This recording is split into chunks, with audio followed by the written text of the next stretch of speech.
Deep within an emerald forest where sunlight dripped through the leaves like liquid gold, there lived a cunning fox, a venerable owl, and a timid rabbit. Their days were spent in the comforting routine of their lives, a routine that was as ingrained as the tree roots and as predictable as the sunrise. One morning, however, this tranquility was shattered. A strange, unsettling mist had begun to creep into the forest, sapping the vibrancy from the flowers and casting long, eerie shadows even at midday. This unnatural gloom deepened day by day, threatening to engulf the entire forest in eternal darkness. The animals, creatures great and small, were in a tizzy. Birds, whose songs once echoed through the trees, now huddled in silent flocks, their melodies silenced by fear. Squirrels, who usually chattered incessantly from branch to branch, were now motionless, clinging to trees with wide, terrified eyes. Even the mighty oak, a symbol of strength and endurance, seemed to wither under the oppressive mist, its leaves turning brittle and brown. Amidst this chaos, our trio of friends found themselves drawn together by a shared concern for their home. Finley the fox, with his bushy tail and sharp eyes, had always been solitary, preferring the thrill of the hunt to the company of others. Hoot the owl, wise beyond his years, had watched the forest change over the decades, and he knew that something was deeply wrong. Pipkin the rabbit, small and gentle, was known for his hesitancy, but the plight of his home gave him a surprising burst of courage. As the darkness spread, rumors began to swirl. Some whispered that it was the work of an evil witch, while others spoke of an ancient curse long forgotten. Fear threatened to consume them, but in the face of their darkening world, these three unlikely friends realized they needed to act. They had to find the source of the mist and put an end to it. So with determination in their hearts, they set off into the forest. Their journey led them to the heart of the woods, where an old, gnarled willow tree stood, weeping branches dragging in the ground. Its leaves, once a vibrant green, were now a sickly yellow, and a palpable sadness emanated from its core. All three friends felt a strange pull towards this tree, an urgency that made their pace quicken. Upon closer inspection, they saw that the mist seemed to be originating from the willow, tendrils snaking out from its trunk like ghostly fingers. As they searched for a way to stop it, they noticed an inscription carved into the willow's bark. In flowing, archaic letters, it told the tale of the willow's sorrow. It spoke of a young girl who had played beneath its branches, laughing and twirling, until one day she disappeared. The tree, infused with magic, had searched for her, only to be cursed by a vengeful mother who could not bear to part with her child.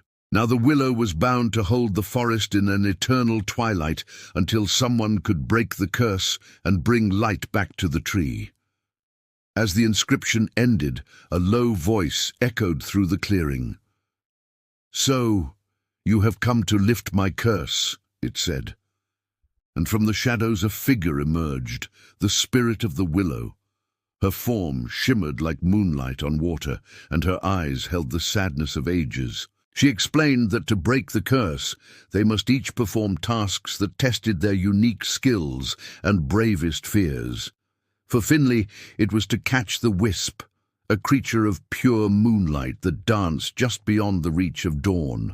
For Hoot, it was to solve riddles posed by the gloom weaver, a spider who spun webs of darkness in the abandoned weaver's hut.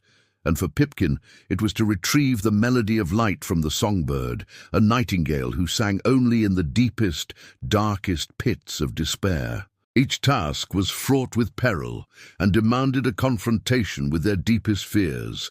But our trio of friends, bound by their love for the forest and each other, was not about to back down. Finley, with his hunting prowess, was the first to depart.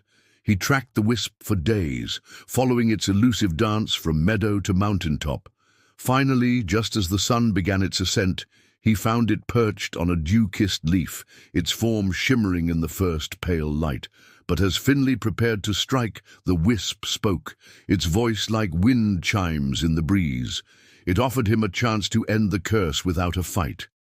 If he could bring light back to the willow, the curse would be broken.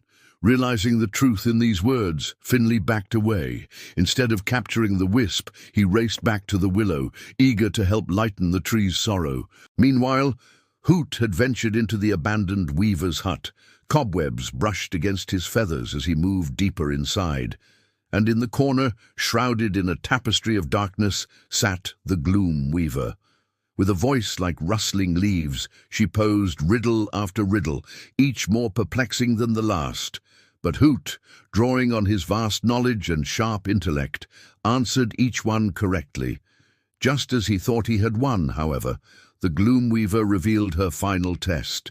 She challenged him to stay in the hut as she wove a final shroud of darkness, one so thick that even the keenest eye would struggle to see.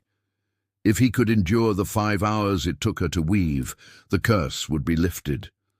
But if he faltered, the darkness would consume him.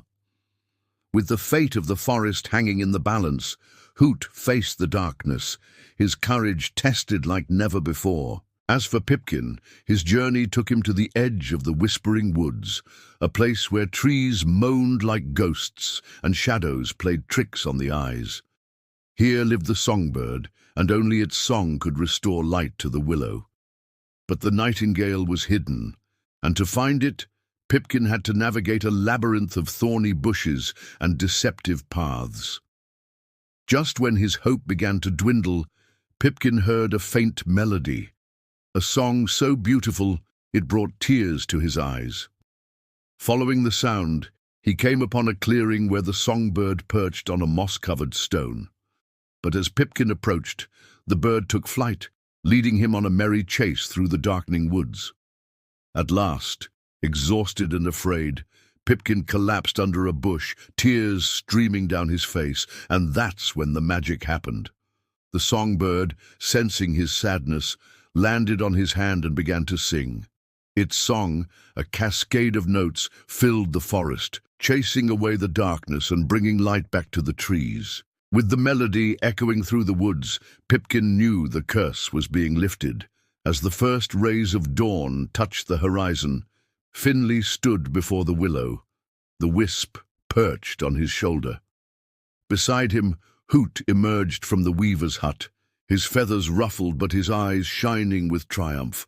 And in the distance, Pipkin, guided by the songbird, raced towards them, the melody of light swelling behind him. Together they had done it. The curse was broken and light flooded the forest, chasing away the mist and filling the trees with vibrant colors. The animals, freed from their shadowy prison, erupted in joyous celebration. The birds sang, the squirrels chattered, and the mighty oaks rustled their leaves in approval. And so the forest was saved, its future bright once more.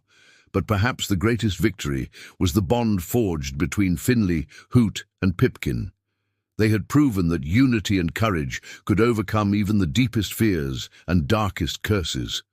And as the sun climbed higher in the sky, they knew that their friendship, like the light returning to the forest, was a treasure to be cherished every day.